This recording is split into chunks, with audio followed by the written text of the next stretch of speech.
Hello friend समस्त केमती अच्छा आशा करी समस्त भल थे। तो आज हूँ आमर उस्की वाटरफॉल जोटा कि सिमिलपाल लास्ट वीडियो।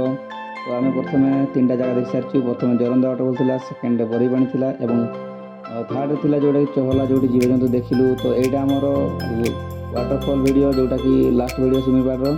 तो चलतु देखा उस्की वाटरफॉल केमती सुंदर और केमी तार वाटरफॉल देखिए।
आमर उस्की वाटरफॉल जोटा कि सिमलार लास्ट वीडियो। जब वीडियो आपको भल लगी तो वीडियो को गोटे लाइक करेंगे और चैनल टी सब्सक्राइब करना तो सब्सक्राइब करेंगे और वीडियो को पारे जब गोटे शेयर करेंगे।